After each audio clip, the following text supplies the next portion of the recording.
Hello, everybody. In this video, we're going to discuss the introduction to antimicrobial drugs. So let's get right into it. By the end of this module, you should be able to define the terms broad spectrum and narrow spectrum as they relate to antimicrobials and compare bacteriostatic and bactericidal drugs. All right, so generally speaking, antimicrobial drugs are therapeutic compounds that kill microbes or inhibit their growth. However, they can come in a variety of different types. You have antibacterial, antiviral, antifungal, and antiparasitic.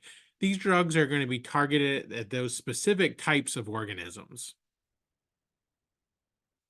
Now, before we had antimicrobial drugs, people routinely died from what we think of as minor infections today. Strep throat, in fact, could be fatal. Um, and in war, infections are going to be the most common cause of death throughout history up until just very recently. Um, and so when we look at this graph here on the right-hand side, we see that at the beginning of the 20th century, you have a pretty high death rate, which has slowly decreased over time. And these are death rate by infectious diseases, number per 100,000 per year. And so obviously you have this anomaly of the influenza pandemic. And then we have the first use of penicillin here in 1940. And then we've kind of stabilized out here. And so it's been pretty big. Now, if you remember back to the Florence Nightingale thing, she also found that the most common cause of death in the Boer War, was infections. And during the Civil War, the most common cause of death were infections. All right. So that first antibiotic is discovered by Alexander Fleming. He was studying Staph aureus. He had a plate with a mold on it, an Aspergillus mold. Aspergillus penicillium, no, Penicillium aspergillus. And the Staph aureus wasn't able to actually grow near that mold. And so he was able to extract a compound from the agar and find out, what the actual compound was, named it penicillin after the species of mold. And that we began actually mass producing these things in the 1940s. Then you've got a lot of our early antibiotics, especially, and still some now, were actually isolated from living organisms.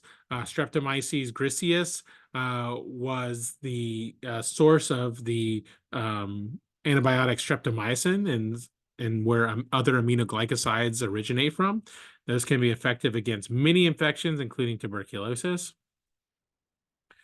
Now, these antibiotics for antibacterial drugs, rather, can come in these two basic categories. We have broad spectrum and narrow spectrum, where our broad spectrum drugs are going to be effective against a broad range of organisms, both gram-positive and gram-negative, while narrow spectrum drugs usually target a much more limited range. So this is either going to be 4 gram-negative or 4 gram-positive. The upside of the narrow spectrum is that they have less disruption to your normal flora. Broad spectrum drugs are going to kill everything. Narrow spectrum drugs are going to try to kill more specific stuff, and they can be less detrimental to the host microbiome. Now, to get to this prescribe a narrow spectrum drug, you're going to need to know what the actual pathogen is. And this can be kind of difficult to do, especially when you're thinking about growing organisms. It takes a couple days to grow organisms in it takes a couple days to grow organisms in the lab.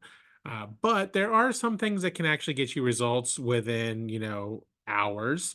MALDI-TOF, the Vitek, and things like Vitek, which identify proteins as well, qPCR, all of these can make identification within a couple hours.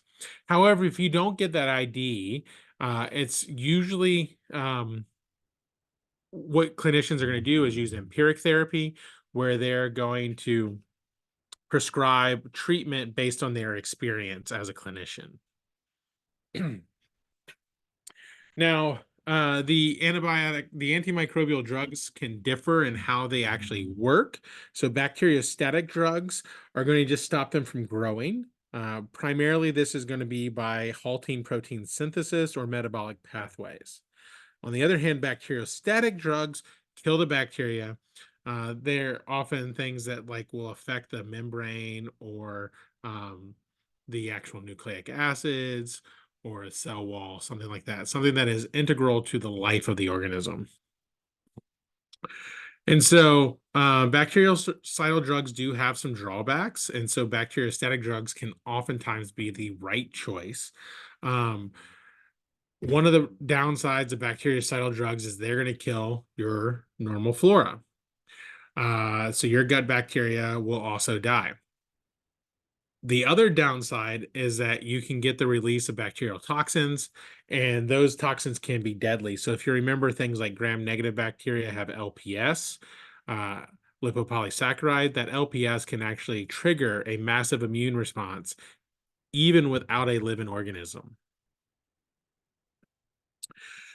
So antibiotics come in a couple of types. We've got our true antibiotics. They're naturally occurring antimicrobial compounds like penicillin, like streptomycin.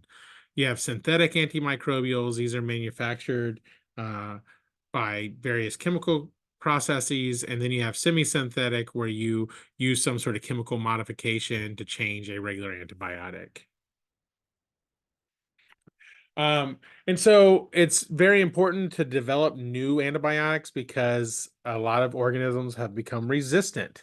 You can do that by modifying things like these R groups that we see over here. We have penicillin G, which is a natural antibiotic, and then we have these two semi-synthetics where we actually modified this R group, where we have this NH2 and then we have another OH added on for ampicillin and amoxicillin. Um, it's hard to come up with new drugs because they have to be safe, they have to be stable, and we have to make sure that they don't interact with other drugs. Now, almost every drug is going to have some sort of contraindication or warning listed. Here's a couple of examples. So these are things that we have to make sure aren't too overwhelming when we make new drugs. So rifampin inactivates oral contraceptives. Keep that in mind. Uh, Digoxin shows higher toxicity when a macrolide is also prescribed. Tetracyclines are not recommended during pregnancy or for nursing mothers. I think they also make you UV sensitive. And so, with that said, at this point, you should now be able to define the terms broad spectrum and narrow spectrum as they relate to antimicrobials and compare bacteriostatic to bactericidal drugs. All right, I hope you enjoyed, and I will see you soon. Bye bye.